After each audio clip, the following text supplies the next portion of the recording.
بلال اختر نے کہا تو عائشہ اختر خالی خالی نظروں سے انہیں دیکھنے لگی۔ اسے بھی ہمارے بارے میں سب پتا ہے، عائشہ اختر کھوئے کھوئے انداز میں بولی۔ کسے کیا پتا ہے؟ بلال اختر کی سمجھ میں خاک نہیں آیا۔ خرم، فرقان حسن کا بیٹا، جسے ہم نے اپنا وہ گھر بیچا تھا، جو گھر تو کبھی تھا ہی نہیں، بس ایک بددعا تھی۔ عائشہ اختر کسی ٹرانس کے عالم میں بول رہی تھی۔ اسے کیا پتا ہے؟ بلال اختر حیرانی سے بولے۔ یہی کہ میں نے اپنی ماں کے ساتھ کیا کیا تھا۔ اسے کیسے پتا اور تمہیں کیسے پتا کہ وہ سب جانتا ہے؟ بلال اختر چونک گئے۔ میں کل ان کے گھر گئی تھی۔ کیا؟ کب؟ کل رات کو اچانک خیال آیا زوبیا گھر کے پیچھے بنے سرونٹ کوارٹر میں بیٹھ جاتی تھی۔ کہیں ایسا تو نہیں کہ پاگل خانے سے بھاگ کر آنے کے بعد وہ اس گھر میں سرونٹ کوارٹر میں جا چھپی ہو جہاں ہم آدھی رات کو اپنے والدین سے چھپ کر ملتے تھے۔ بس یہ خیال آتے ہی میں نکل گئی، مگر وہاں جا کر یہ بتانے کی ہمت نہیں ہوئی کہ زوبیا کو سرونٹ کوارٹر میں تلاش کرنے آئی ہوں۔ وہ تو یہی سوچتے کہ زوبیا کے ساتھ ساتھ اس کی ماں کی دماغی حالت بھی خراب ہو گئی ہے، لہٰذا صرف خرم سے بات کر کے آ گئی کہ شاید اسے کچھ علم ہو زوبیا کے متعلق۔ لیکن وہاں جا کر پتہ چلا اسے زوبیا کے بھاگ جانے کی کوئی خبر نہیں، لیکن اسے ہمارے بارے میں سب پتا ہے۔ بالکل چلتے وقت مجھے پتہ چلا تھا، ورنہ میں اس کی آنکھیں پڑھنے کی کوشش کرتی کہ وہ میرے متعلق کیا سوچ رہا ہے، مجھے گھٹیا سمجھ رہا ہے یا ایک زبردست اداکارہ جو ماں کو بے وقوف بنا لے۔ وہ معمولی لڑکی تو نہیں ہو سکتی۔ عائشہ اختر خود کلامی کے انداز میں بول رہی تھی۔ وہ ایسا کچھ نہیں سوچ رہا ہوگا، لیکن اسے پتہ کیسے چلا؟ بلال اختر کچھ چڑ کر بولے۔ جب اللہ تعالیٰ کو ذلیل کرنا ہوتا ہے تو وہ کسی نہ کسی طرح راز فاش کر ہی دیتا ہے۔ جب زوبیا کو ہی سب پتہ چل گیا تو خرم تو غیر ہے، وہ کچھ بھی جان لے کیا فرق پڑتا ہے؟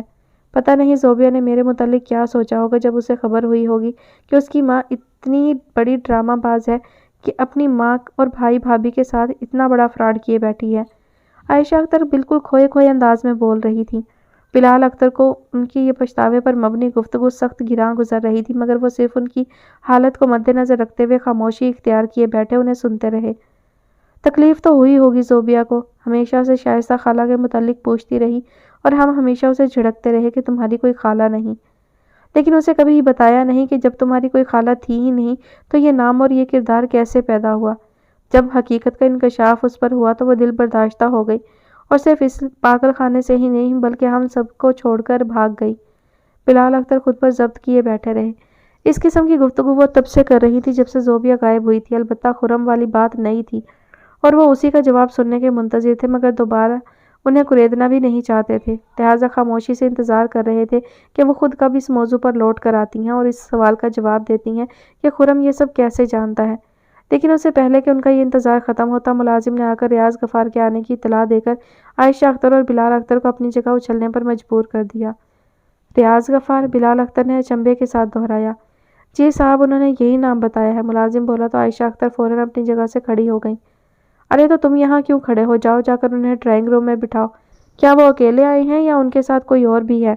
عائشہ اختر کے ہاتھ پاؤں پھول گئے تھے۔ ایک خاتون اور ایک نوجوان ہے، ملازم ان کی بے پایا خوشی کو دیکھتے ہوئے کچھ حیرانی سے بتانے لگا۔ شگفتہ بھابھی اور عالیان ہوں گے۔ او مائی گاڈ، کہیں میں کوئی خواب تو نہیں دیکھ رہی؟ ارے میرا منہ کیا دیکھ رہے ہو؟ جاؤ جا کر بٹھاؤ انہیں۔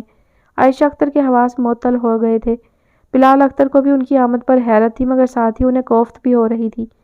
وہ ان سے ہرگز ملنا نہیں چاہتے تھے، مگر عائشہ اختر اتنی خوش تھی کہ وہ کچھ کہہ بھی نہیں پا رہے تھے۔ چاروں ناچار انہیں بھی عائشہ اختر کے ساتھ ریاض غفار سے ملنے کے لیے ڈرائنگ روم میں آنا پڑا۔ عائشہ اختر ایک مدت بعد اپنے روبرو اپنے سگے بھائی کو دیکھ کر فرط مسرت سے سن ہو گئی، جبکہ ریاض غفار عائشہ اختر کی اجڑی ہوئی حالت دیکھ کر دکھ اور صدمے سے گنگ رہ گئے۔ شگفتہ غفار بھی عائشہ اختر جیسی اپ ٹو ڈیٹ رہنے والی ہستی کو بالکل ٹوٹا ہوا دیکھ کر دل مسوس کر رہ گئی۔ کتنی ہی دیر وہ سب اپنی جگہ کھڑے ایک دوسرے کو دیکھتے رہے۔ آخر عالیہ نے گلا کھنکارتے ہوئے خاموشی کو توڑنے کے لیے سلام کیا تو جیسے سب ہوش میں آ گئے۔ بھیا آپ یہاں؟ عائشہ اختر سے بولا ہی نہیں گیا۔ کیسی ہو عائشہ؟ ریاض غفار روندھے لہجے میں بولے تو عائشہ اختر ایک دم پھوٹ پھوٹ کر رونے لگی۔ ریاض غفار نے آگے بڑھ کر فوراً ان کا سر اپنے سینے سے لگا لیا، خود ان کی آنکھیں بھیگنے لگی تھی۔ شگفتہ غفار عائشہ اختر کے لیے کوئی بہت نرم گوشہ نہیں رکھتی تھی، مگر اس وقت ان کے اپنے دل کی حالت عجیب ہو رہی تھی، لہٰذا اس جذباتی منظر کو دیکھ کر وہ بھی آپ دیدہ ہو گئیں۔ بس ایک بلال اختر تھے جن کے چہرے پر بیزاری پھیلی تھی، جسے اور کسی نے تو نہیں، البتہ عالیہ نے ایک نظر میں بھانپ لیا تھا۔ کوئی اور وقت ہوتا تو عالیہ کو اپنا اور اپنے والدین کا یہاں آنا ایک حماقت محسوس ہوتا، مگر اس وقت بلال اختر چاہے جیسے بھی پیش آئے، ان کا عائشہ اختر کے پاس ہونا نہایت ضروری تھا۔ ان کے تعلقات تو پہلے ہی خراب تھے، اگر بلال اختر کچھ کہہ بھی دیتے تو کوئی فرق نہیں آ جانا تھا اس کے والدین کے رویے میں۔ جیسے پہلے چل رہا تھا آگے بھی ویسے ہی چلنے والا تھا۔ البتہ آج اگر وہ سب عائشہ اختر کے پاس نہ آتے تو وہ ساری زندگی اپنے آپ سے ضرور شرمندہ رہتے، اور پھر جس قسم کے حالات سے وہ لوگ آج کل گزر رہے تھے اس کے باعث شگفتہ غفار کا دل بھی نرم ہو گیا تھا۔ عالیان کو یقین تھا عام حالات میں وہ بلال اختر کے رویے کے جواب میں ایک ہنگامہ کھڑا کر دیتی، جبکہ اس وقت بلال اختر نے کوئی نامناسب بات کی بھی تو نہیں۔ وہ غصہ پی جائیں گی اور وہ بات بڑھنے نہیں دیں گی۔ بلال اختر کچھ دیر تو کھڑے بہن بھائی کا رونا دھونا دیکھتے رہے، پھر بغیر کچھ کہے پلٹ کر کمرے سے نکل گئے۔ انہوں نے گھر آئے مہمانوں سے بات کرنا تو درکنار، سلام کرنا بھی ضروری نہیں سمجھا، بلکہ اپنے کمرے میں داخل ہونے کے بعد خیال آیا تھا کہ انہیں اپنی موجودگی ظاہر ہی نہیں کرنی چاہیے تھی۔ عائشہ اختر اکیلی ہی ملنے آ جاتی اور کہہ دیتی کہ بلال گھر پر ہی نہیں ہے۔ عالیہ نے ان کے کمرے سے نکلنے پر تلخی سے مسکرا کر رہ گیا۔ کچھ لوگ کبھی نہیں بدل سکتے، لیکن انہیں یہ نہیں پتا ہوتا کہ ان کے بدلنے یا نہ بدلنے سے دوسروں کی صحت پر کوئی اثر نہیں ہوتا۔ البتہ ایک وقت آتا ہے جب وہ خود تنہائی محسوس کرنے لگتے ہیں۔ عالیان کو یقین تھا بلال اختر پر وہ وقت آ چکا ہے، مگر وہ اس کا اعتراف لوگوں سے تو کیا خود اپنے آپ سے بھی نہیں کر سکتے۔ جبکہ عائشہ اختر اس وقت اپنے ہر جرم کا اعتراف ریاض غفار سے رو رو کر رہی تھی، جس پر ریاض غفار کی بھی آنکھیں برس رہی تھیں۔ اب اتنے سال گزرنے کے بعد وہ انہیں بھلا اس غلطی پر کیا شرمندہ کرتے جس پر خود ہی پچھتا رہی تھی۔ لہٰذا وہ ان سارے حالات کو اللہ تعالیٰ کی طرف سے آزمائش گرداننے کی کوشش کر رہے تھے اور انہیں تسلی دے رہے تھے کہ جو ہوا اسے بھول جاؤ، لیکن بھولنا اتنا آسان کہاں ہوتا ہے۔ یادداشت تو ان کی بڑی اچھی تھی، مگر جس بات کو یاد نہ رکھنا ہو اسے وہ بڑی آسانی سے بھول جاتے تھے۔ لہٰذا انہیں کبھی ماضی نے پریشان کیا تھا اور نہ ضمیر نے ملامت کی تھی۔ چنانچہ وہ اسی قسم کی نکتہ چینی کے عادی ہی نہیں رہے تھے۔ انہیں اگر کوئی ذرا بھی کچھ کہہ دیتا تو ان کا موڈ سخت خراب ہو جاتا۔ عظمت خلیل اپنے ٹرسٹ کے آفس میں آئے ہوئے تھے اور ٹرسٹ کو ملنے والی بہت بڑی رقم کی تفصیلات طے پڑھ کر خوش ہو رہے تھے۔ ان کے ادارے کا نام اتنا مشہور تھا کہ انہیں گھر گھر جا کر ادارے کے لیے خیرات کے لیے دستے سوال نہیں پھیلانا پڑتا تھا، لوگ اپنے عطیات دینے خود چل کر ان کے پاس آتے تھے۔ اس وقت بھی انٹرکام پر ایک لڑکی کے آنے کی اطلاع انہیں ملی تھی، اور کیونکہ وہ اکاؤنٹ چیک کر کے فارغ ہوئے تھے لہٰذا انہوں نے کسی تردد کے بغیر اسے اندر بلا لیا۔ کالی چادر اچھی طرح اوڑھے وہ لڑکی جو ان کے سامنے آ کر کھڑی ہوئی تھی، وہ انہیں ایک ہی نظر میں کہیں دیکھی ہوئی لگی تھی، مگر انہیں دماغ پر زیادہ زور دینے کی ضرورت تھی نہ عادت۔ چنانچہ وہ اسے بیٹھنے کا اشارہ کرتے ہوئے اپنے مخصوص نرم لہجے میں پوچھنے لگے، ہاں بیٹی بولو کیا بات ہے؟ ان کے حلاوت سے پوچھنے پر وہ خاموشی سے ان کی شکل دیکھتی رہی۔ کیا پریشانی ہے؟ کھل کر بولو، بالکل جھجکنے اور شرمانے کی ضرورت نہیں ہے۔ میرے خیال سے تم رات میں بھی آفس آئی تھی، اس وقت میں یہاں تھا نہیں، اور صبح سے بھی تم باہر ہی بیٹھی ہو، مجھے بتایا تھا اسسٹنٹ نے، مگر میں مصروف تھا اس لیے اندر نہیں بلا سکا۔ وہ اس کی جھجک ختم کرنے کے لیے تفصیلات سے کہنے لگے۔ وہ واقعی مصروف تھے، اکاؤنٹ جو کہ ان کا پسندیدہ شعبہ تھا وہ اسے کھنگال رہے تھے، لہٰذا کسی ضرورت مند سے ملنے کا سوال ہی پیدا نہیں ہوتا تھا۔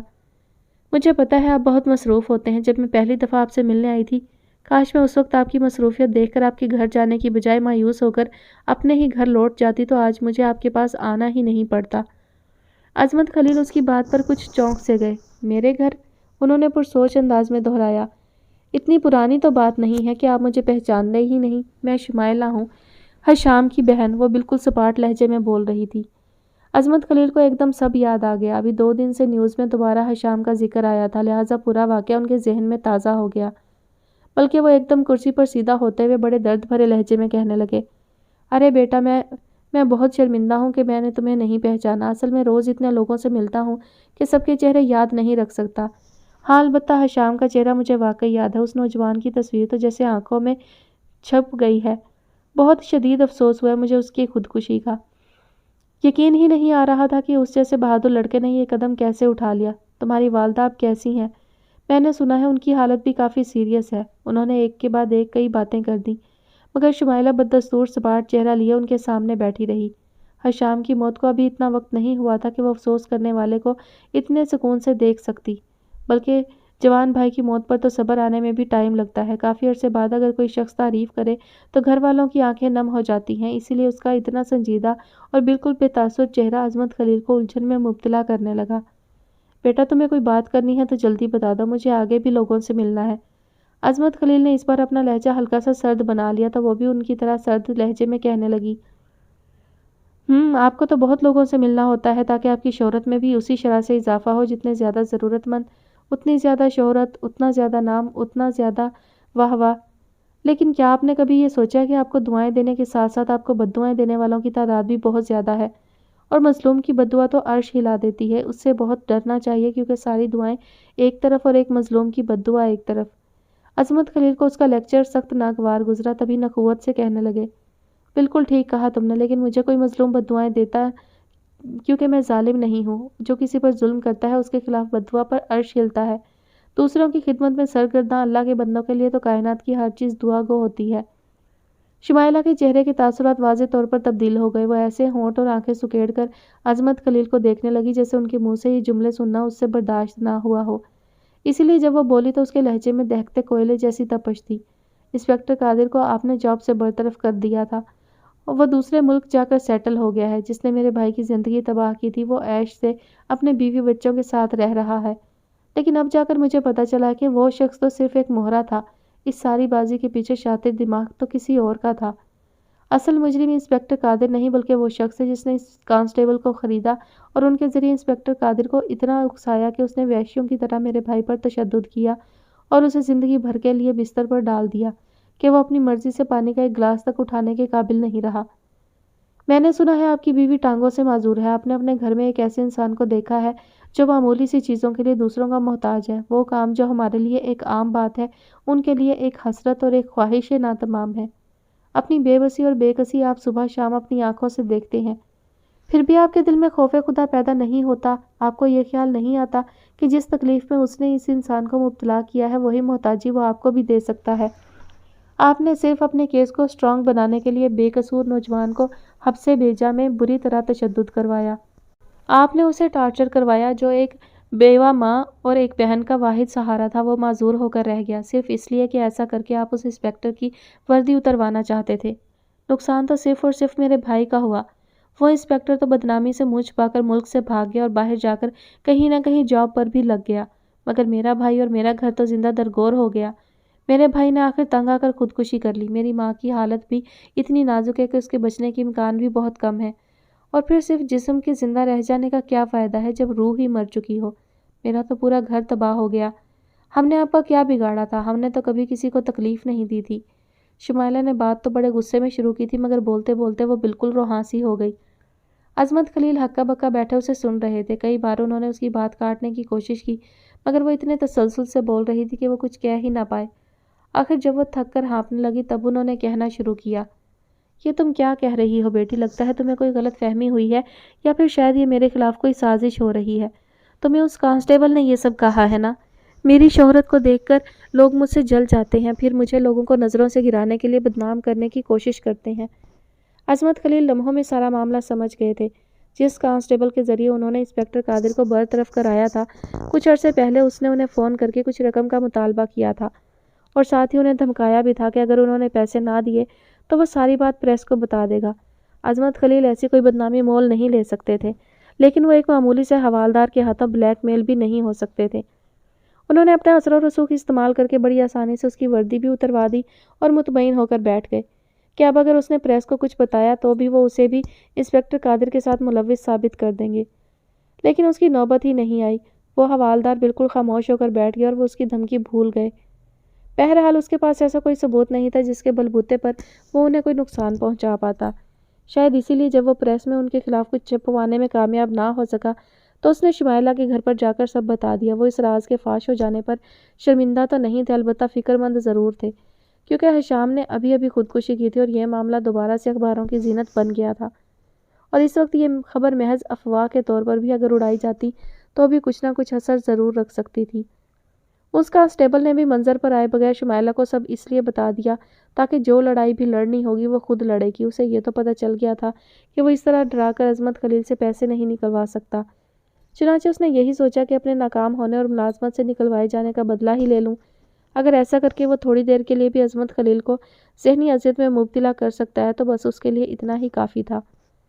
عظمت خلیل واقعی اخباروں کی سرخیوں کا سوچ کر فکر مند ہو گئے تھے، اس لیے ایک گلاس پانی نکال کر شمائلہ کو دینے لگے، ورنہ انہیں یہ تو بخوبی پتہ تھا کہ وہ اس الزام کے ذریعے عظمت خلیل کے خلاف کوئی قانونی کارروائی ہرگز نہیں کر سکے گی، مگر انہیں قانونی شکنجے میں آنے سے زیادہ فکر لوگوں کی نظروں میں اپنا تاثر خراب ہونے کی تھی۔ ایسی منفی خبریں لوگوں کی سوچ کو کچھ نہ کچھ منفی کر ہی دیتی ہیں، جو کہ وہ ہرگز برداشت نہیں کر سکتے تھے۔ مگر شمائلہ نے ان کا پانی کا گلاس بڑھاتا ہوا ہاتھ اتنی زور سے جھٹکا کہ گلاس زمین پر جا گرا اور ٹوٹ کر چکنا چور ہو گیا۔ عظمت خلیل کو اس حرکت پر اتنا غصہ آیا کہ وہ پی این کو بلا کر اسے آفس سے نکلوا دیتے، مگر تبھی شمائلہ بپھرے ہوئے لہجے میں بولی، یہ آپ کے خلاف کوئی سازش نہیں ہے، بلکہ آپ کے جرائم کا گڑھا بھر گیا ہے۔ تبھی اس حوالدار نے آپ کا کچھ نہیں بگاڑ سکتا، مگر جیسے میرے جوان بھائی کی موت کا دکھ ہے، اس لیے اس نے میرے پاس آ کر میرے پاؤں پکڑ کر معافی مانگی اور مجھے آپ کے بھیانک چہرے سے آگاہ کر دیا۔ مگر اس نے کہا تھا کہ ہم آپ کا بدصورت چہرہ معاشرے کو نہیں دکھا سکتے، کیونکہ ہمارے پاس کوئی ثبوت نہیں ہے۔ ہاں، ثبوت کی ضرورت پولیس اور عدالت کو ہوتی ہے۔ میرے لیے اتنا ہی کافی ہے کہ میرا مجرم میرے سامنے ہے، اسے سزا میں خود دے سکتی ہوں۔ اب آگے یہ سماج مجھے کیا سزا دے گا، اس کی مجھے قطعی پرواہ نہیں۔ میرے پاس کچھ بچا ہی نہیں ہے جسے بچانے کے لیے میں لڑوں۔ مجھے تو صرف اپنے بھائی کے مجرم کو اس کے انجام تک پہنچانا ہے، جس نے نہ جانے میرے بھائی جیسے اور کتنے بے گناہوں کو تکلیف پہنچائی ہوگی۔ اس کے صاف ستھرے چہرے کے پیچھے جو انسان ہے، مجھے صرف اسے منظر پر لانا ہے، بعد میں میرے ساتھ جو بھی ہو مجھے کوئی پرواہ نہیں۔ شمائلہ غصے کی شدت سے کرسی سے اٹھ کھڑی ہوئی تھی، اس کا تنفس بڑھتا جا رہا تھا۔ عظمت خلیل کو کسی کی اتنی باتیں سننے کی عادت نہیں تھی، وہ ساری مروت بالائے طاق رکھتے ہوئے انٹرکام کی طرف بڑھ گئے۔ اس وقت اس لڑکی سے بات کرنا خود اپنی بے عزتی کرانا تھا۔ اس کی حالت ایسی تھی کہ اسے آسانی سے شیشے میں نہیں اتارا جا سکتا تھا، لہٰذا بہتر یہی تھا اسے اپنے آفس سے نکال باہر کیا جائے۔ چنانچہ ریسیور اٹھاتے ہوئے انہوں نے نہایت شان بے نیازی سے کہا، تم مجھے منظر پر کیا لاؤ گی؟ یہ کام تو وہ انسپکٹر قادر اور کانسٹیبل تک نہیں کر سکے جو پولیس میں تھے اور مرد تھے، جبکہ تم میرے ادارے سے لیے پیسوں سے اپنے بھائی کا علاج کرانے والی ایک کمزور اور معمولی لڑکی ہو۔ انسان اتنی بڑی بڑی باتیں کرنے سے پہلے اپنی اوقات دیکھ لے تو شرمندہ ہونے سے بچ سکتا ہے۔ ٹھیک کہا تم نے عظمت خلیل، بڑی بڑی باتیں کرنے سے پہلے انسان اپنی اوقات دیکھ لے تو شرمندہ ہونے سے بچ سکتا ہے۔ اللہ تعالیٰ کی لاٹھی کو ایسے ہی بے آواز نہیں کہا گیا۔ اسے جب سزا دینی ہو تو ایک کمزور لڑکی سے بھی بہت کچھ کرا سکتا ہے۔ فرعون نے خدائی کا دعویٰ کیا تھا تو اسے مچھر جیسی معمولی مخلوق کے ہاتھوں اسی لیے اس کے انجام کو پہنچا دیا تھا کہ کوئی بھی شخص غرور کرنے سے پہلے اپنی اوقات دیکھ لے۔ شمائلہ بڑے اعتماد سے بول رہی تھی۔ عظمت خلیل ریسیور ہاتھ میں پکڑے کچھ مشکوک نظروں سے اسے دیکھنے لگے۔ اس کے جارحانہ انداز بتا رہے تھے جیسے وہ پوری تیاری کے ساتھ آئی ہو، مگر اس کے ارادے کیا تھے؟